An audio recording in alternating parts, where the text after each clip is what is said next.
اور کھاؤ اور پیو حتیٰ یتبینا، یہاں تک کہ واضح ہو جائے، لکم تمہارے لیے، الخیط الابیض، سفید دھاگا،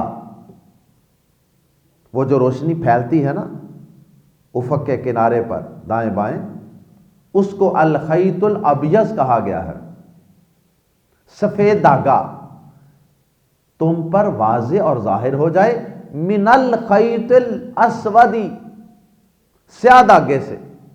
پہلے وہاں سارا اندھیرا پھیلا ہوا تھا دائیں بائیں، اس کو یہاں پر سیاہ دھاگا کہا گیا ہے، اور جو اس کے بعد روشنی پھیلنا شروع ہو جاتی ہے، اندھیرے کے اندر سے روشنی نمایاں ہونا شروع ہو جاتی ہے، اسے سفید دھاگا کہا گیا۔ ایک صحابی نے یہ آیت مبارکہ سننے کے بعد رات کو اپنے سرانے کے نیچے ایک سیاہ دھاگا اور ایک سفید دھاگا رکھنا شروع کر دی۔ وہ رات کے وقت دونوں دھاگوں کو اس طرح باہر نکالتے، ساتھ ساتھ کر کے دیکھتے کہ سفید دھاگا سیاہ دھاگے سے نمایاں ہوا کہ نہیں، ابھی دونوں میں فرق نظر آ رہا کہ نہیں۔ تو اس سے وہ یہ کیلکولیٹ کرتے، اندازہ لگاتے کہ اب سحری کھانے کا وقت ختم ہو چکا ہے کہ نہیں، فجر کی اذان کا وقت ہو چکا ہے کہ نہیں، صبح صادق ہو چکی ہے کہ نہیں۔ نبی پاک صلی اللہ علیہ وسلم کو اس بات کا پتہ چلا تو نبی پاک صلی اللہ علیہ وسلم بہت ہنسے، بہت اس صحابی کے اس عمل پر آپ بہت ہنسے، اور کہا کہ تیرا سرہانہ بہت بڑا ہے جس کے نیچے زمین اور آسمان آ گئے۔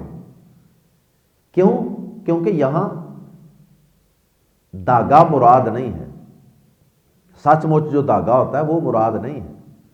تو پھر اللہ پاک نے اس آیت مبارکہ کے اندر ایک لفظ اور نازل فرما دیا، من الفجر، فجر کا لفظ بھی ساتھ اتار دیا۔ اس سے پھر یہ واضح ہو گیا کہ کھاؤ اور پیو یہاں تک کہ تمہارے لیے سفید دھاگا، فجر کا سفید دھاگا، نلکی کا سفید دھاگا نہیں، فجر کا سفید دھاگا سیاہ دھاگے سے نمایاں نہ ہو جائے۔ اتنی دیر تک کھاتے پیتے رہو، ساری رات کھانے کے لیے ہے، جس وقت بھی کھانے کی ضرورت ہو کھا سکتے ہیں۔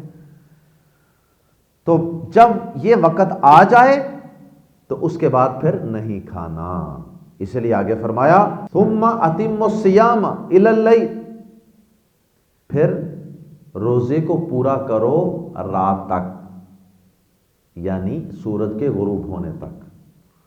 نبی پاک صلی اللہ علیہ وسلم نے فرمایا کہ جب سورج، آپ نے اشارہ کیا مغرب کی طرف، فرمایا کہ جب سورج یہاں غروب ہو جائے تو روزہ افطار کر لو۔ تو لیل جو ہے وہ سورج غروب ہونے سے ہی شروع ہو جاتی ہے، البتہ اس کے ابتدائی حصے کو شام کہہ لیتے ہیں، مساء،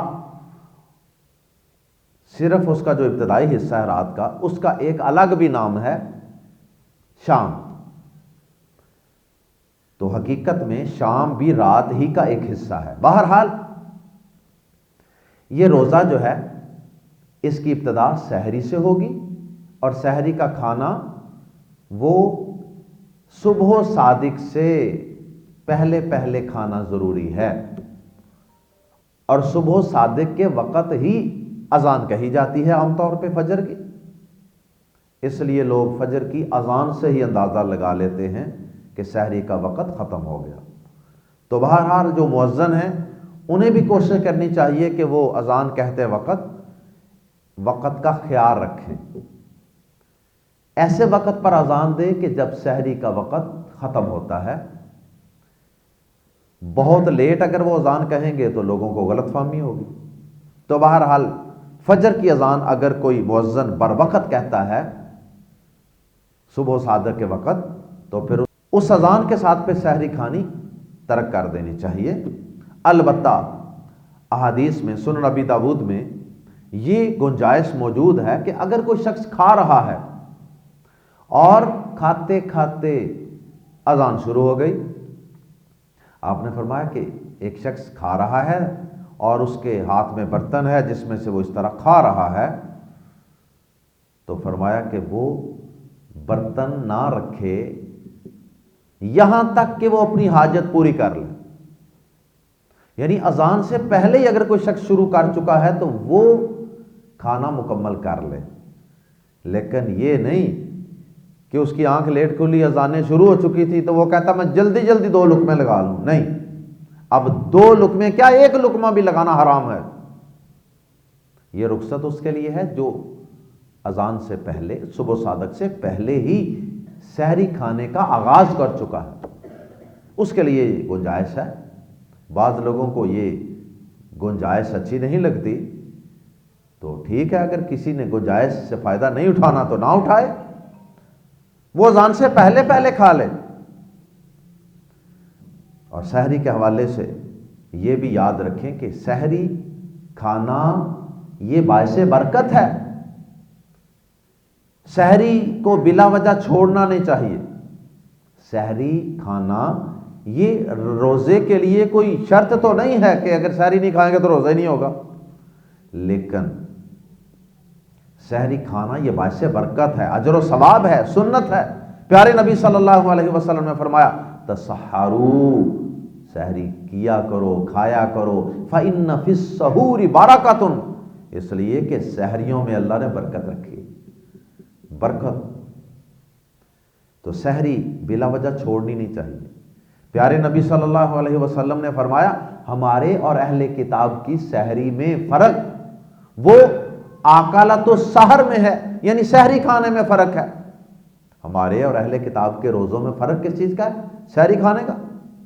وہ سحری نہیں کھاتے، ان کا روزہ تو لمبا ہوتا ہے نا، جسے اٹھپہرا کہتے ہیں، 24 گھنٹے کا روزہ۔ تو ہمیں اللہ پاک نے پوری رات کھانے پینے کی اجازت دے دی ہے کہ کسی وقت بھی کھا لیں، لیکن سحری کی نیت سے جو کھانا ہے اس کے لیے بہتر ہے کہ وہ فجر کی اذان کے قریب ترین کھایا جائے۔ سحری لیٹ کھانا افضل ہے، اور افطاری جلدی کرنا افضل اور سنت ہے۔ اور افسوس کہ امت نے دونوں چیزوں میں کام الٹ کرنا شروع کر دیا۔ سحری رات کو 1 بجے کھا لیتے ہیں اور سو جاتے ہیں، اور جو افطاری ہے وہ احتیاطاً جان بوجھ کے تھوڑی سی لیٹ کرتے ہیں، جی شاید ابھی سورج غروب نہ ہوا ہو، تو یہ درست نہیں۔ سحری کو آخری وقت میں کرنا چاہیے۔ نبی پاک صلی اللہ علیہ وسلم کے دور میں 2 مؤذن تھے، ایک بلال رضی اللہ تعالیٰ عنہ، وہ جلدی اذان کہتے تھے صبح صادق سے بھی پہلے، اور دوسرے تھے عبداللہ بن ام مکتوم رضی اللہ تعالیٰ عنہ جو نبی صحابی تھے، وہ فجر کی اذان کہتے تھے۔ یہ بلال رضی اللہ تعالیٰ عنہ پہلے اذان کہتے تھے، جسے ہمارے ہاں تہجد کی اذان کہا جاتا ہے۔ تو وہ اذان اس لیے ہوتی ہے کہ اگر کوئی شخص تہجد پڑھ رہا ہے نا تو اس کو ذرا اس کے کان کھڑے ہو جائیں کہ بھائی اب وقت ختم ہونے والا، جلدی جلدی ختم کرو، تہجد کو سمیٹو، وتر پڑھو اب۔ اور جو شخص سویا ہوا ہے وہ بھی بیدار ہو جائے، اس کو بھی پتہ چل جائے کہ بھائی فجر ہونے والی ہے تو میں اٹھ کر وتر ہی پڑھ لوں، اگر کسی کا وتر رہتا ہے۔ اور اگر کسی کی سحری رہتی ہے، کسی نے روزہ رکھنا ہے تو وہ اٹھ کر روزہ رکھ سکے۔ پہلی اذان صرف لوگوں کو الرٹ کرنے کے لیے، الرٹ کرنے کے لیے، اور دوسری اذان جو ہے وہ عبداللہ بن ام مکتوم رضی اللہ تعالیٰ عنہ دیا کرتے تھے، اور یہ اذان تھی سحری کا وقت ختم ہونے کی اذان، اور یہ تھی فجر کی نماز کے لیے بلانے کی اذان۔ تو آپ نے فرمایا لوگوں اتنی دیر تک کھانے پینے سے رکا نہ کرو جب تک عبداللہ بن ام مکتوم اذان نہ کہیں، کیونکہ بلال تو رات کے وقت اذان کہتا ہے، سحری کے وقت نہیں کہتا۔ تو تم اس وقت تک کھاتے پیتے رہا کرو جب تک عبداللہ بن ام مکتوم کی تمہیں اذان کی آواز نہ آئے۔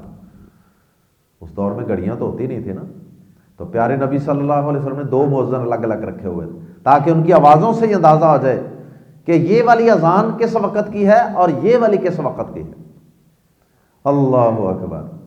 اور افسوس کہ ہمارے ہاں وہ آدھی آدھی رات جناب مسجدوں کے اندر سپیکروں میں اعلان ہوتا رہتا ہے، اب سحری کا وقت ختم ہونے میں 1 گھنٹہ رہ گیا، اب 2 گھنٹے رہ گئے، اب آدھا گھنٹہ رہ گیا، 10 منٹ رہ گئے، 5 منٹ رہ گئے، وہ ساری رات اعلان ہی کرتے رہتے۔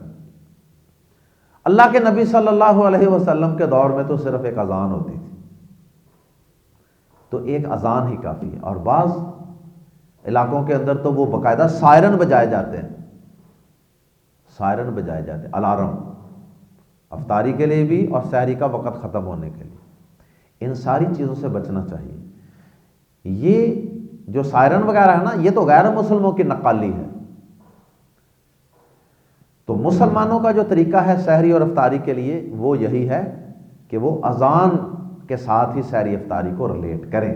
ہاں اگر کہیں اذان کی آواز نہیں آتی، آج کل گھڑیوں کی سہولت ہے تو اذان کی آواز نہیں آتی، وہ مسجد دور ہے، تو آپ وقت دیکھ کر، گھڑی کا ٹائم دیکھ کر بھی سحری افطاری کر سکتے ہیں، یا سورج کے غروب ہونے کو اور ادھر سورج کی روشنی افق پر پھیلنے کو دیکھ کر بھی آپ سحری افطاری کا وقت متعین کر سکتے ہیں۔ اس کے بعد یہ سحری جو ہے یہ کھا کر سونا نہیں چاہیے۔ بہت سے لوگ سحری کھا کے سو جاتے ہیں اور وہ جلدی سحری کھا لیتے ہیں۔ ایک تو وہ ایک سنت کی مخالفت کرتے ہیں، جلدی سحری کھاتے ہیں۔ سحری بالکل قریب کھانی چاہیے، آدھا گھنٹہ پہلے کھا لیں، 20-25 منٹ پہلے کھا لیں اندازاً۔ اور پھر سحری کھا کر جلدی کس چیز کی ہونی چاہیے؟ مسجد میں جانے کی، نماز فجر ادا کرنے کی۔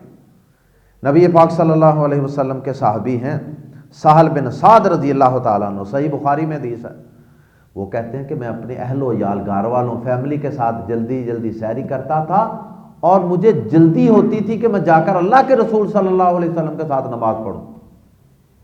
اسے 2 باتیں معلوم ہوئی، ایک تو سحری آخری وقت میں کرتے تھے، اور سحری کرتے ہوئے یہ جلدی ہوتی تھی کہ میں جلدی جلدی سحری کروں اور جا کر نماز پڑھوں فجر کی۔ ظاہر ہے کہ درمیان میں وقت تھوڑا ہوتا تھا۔ دوسرا یہ پتا چلا کہ سحری کھانے والے کو فکر ہونی چاہیے نماز فجر کی طرف جانے کی، بستر کی طرف جانے کی نہیں۔ اللہ اکبر۔ اور یہاں پر سحری کے حوالے سے آخری بات عرض کرتا چلوں کہ سحری میں جس طرح افطاری میں کھجور کھانا سنت ہے نا، سحری میں بھی کھجور کھانا پیارے نبی صلی اللہ علیہ وسلم کی سنت، لیکن یہ اکثر لوگوں کو علم نہیں ہے، یا اکثر لوگ اس پر عمل نہیں کرتے۔ اپنی سحری کی ٹیبل پر سحری کے کھانے میں کھجوریں بھی ضرور رکھیں، ایک کھا لیں، زیادہ نہیں کھا سکتے، ایک کھجور ہی کھا لیں۔ اور افطاری کے حوالے سے بھی نبی پاک صلی اللہ علیہ وسلم کی ایک سنت تو یہ ہے کہ افطاری وہ جلد کرنی چاہیے۔ جلد سے مراد یہ ہے کہ سورج غروب ہونے کے بعد لیٹ نہیں کرنا چاہیے۔ اور ہمارے ہاں اکثر رواج ہے یہ احتیاطاً 2-3 منٹ 4 منٹ اذان لیٹ کہی جاتی ہے، اور ہمارے ہاں کئی مسلمان جو ہیں وہ بھی کہتے ہیں جی نہیں جی ابھی نہیں میں نے روزہ کھولنا، اس اذان کے ساتھ نہیں کھولنا، وہ جو 2-4 منٹ بعد ہوتی ہے نا احتیاطاً، میں نے ان کے ساتھ کھولنا۔ یہ درست نہیں ہے۔ اور پھر نبی پاک صلی اللہ علیہ وسلم کی حدیث بھی ہے اس حوالے سے، آپ نے فرمایا لا یزال الناس بخیر ما عجل الفطر، لوگ جب تک افطاری کرنے میں تاخیر نہیں کریں گے، پر وقت اور جلدی فوراً سورج غروب ہوتے ہی افطاری کر لیں گے، فرمایا لوگ خیر اور بلائی پر قائم رہیں گے۔ تو کیا مطلب ہے کہ جب افطاری لیٹ کرنا شروع کریں گے تو خیر اور بلائی ختم ہو جائے گی۔ اور پھر پیارے نبی صلی اللہ علیہ وسلم کے متعلق آتا ہے کانا رسول اللہ صلی اللہ علیہ وسلم یفطر قبل ان یصلی علی رطبات، آپ نماز مغرب سے پہلے چند کھجوریں، تازہ کھجوریں کھا کر روزہ افطار کرتے ہیں، یا پھر اگر تازہ کھجوریں نہ ہوتی تو آپ پھر خشک کھجوریں یعنی چھوارے وغیرہ کہہ لیں، یا پھر آپ خشک کھجوروں کے ساتھ روزہ افطار کر لیتے۔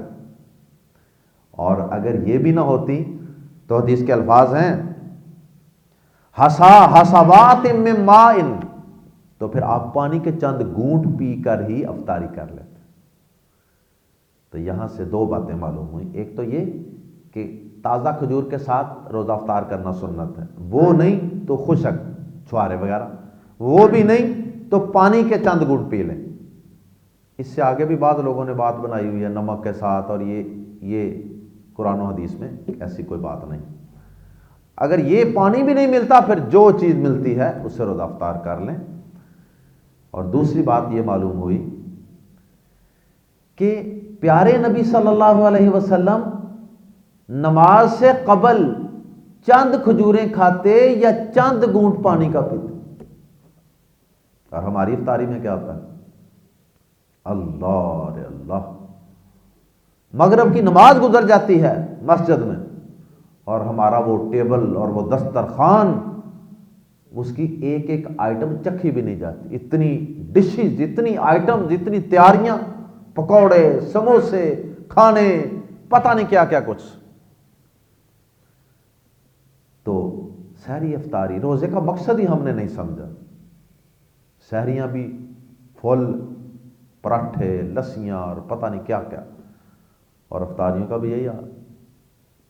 تو سچی بات یہ ہے کہ ہم رمضان میں عام مہینوں سے زیادہ کھاتے ہیں، افسوس والی بات یہ ہے۔ بہرحال پیارے نبی صلی اللہ علیہ وسلم چند کھجوریں یا چند پانی کے گھونٹ کے ساتھ روزہ افطار کر لیں۔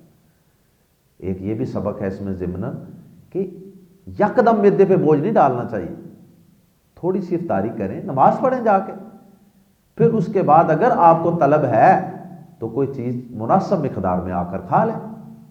افطاری کے بعد پیارے نبی صلی اللہ علیہ وسلم یہ دعا پڑھا کرتے تھے، صحیح حدیث ہے سنن نبی داود میں، ذهب الظمأ وابتلت العروق وثبت الاجر انشاءاللہ۔ پیاس چلی گئی، رگیں تر ہو گئیں، پیاس چلی گئی، رگیں تر ہو گئیں، اور اگر اللہ نے چاہا تو اجر پکا ہو گیا۔ اور اگر کسی کی طرف افطاری کریں تو اس کو یہ دعا دیتے نبی صلی اللہ علیہ وسلم، افطر عندکم الصائمون، تمہارے ہاں روزے داروں نے روزہ افطار کیا یا تمہارے ہاں روزے دار روزے افطار کرتے رہے، وَأَكَلَ طَعَامَكُمُ الْأَبْرَارُ، اور تمہارا کھانا نیک لوگ کھاتے رہے، وَسَلَّتْ عَلَيْكُمُ الْمَلَائِكَةُ، اور تم پر فرشتے اللہ کی رحمتیں لے کر اترتے رہے۔ یہ دعا دینی چاہیے اگر کسی کے ہاں افطاری کروائیں۔ اور پیارے نبی صلی اللہ علیہ وسلم نے افطاری کروانے کی بھی فضیلت بیان فرمائی۔ آپ نے فرمایا من فطر صائما، جس نے کسی روزے دار کو روزہ افطار کروایا، کان لہ مثل اجرہ، تو اس کے لیے اتنا ہی اجر ہے جتنا روزہ رکھنے والے کے لیے اجر ہے۔ تو افطاری بھی کروانی چاہیے، یہ بھی سنت ہے۔ اللہ تعالی ہم سب کو پیارے نبی صلی اللہ علیہ وسلم کی سنت کے مطابق اپنی سحریاں اور افطاریاں کرنے کی توفیق عطا فرمائے۔ سبحانک اللہم وبحمدک، اشہد ان لا الہ الا انت، استغفرک واتوب الیک۔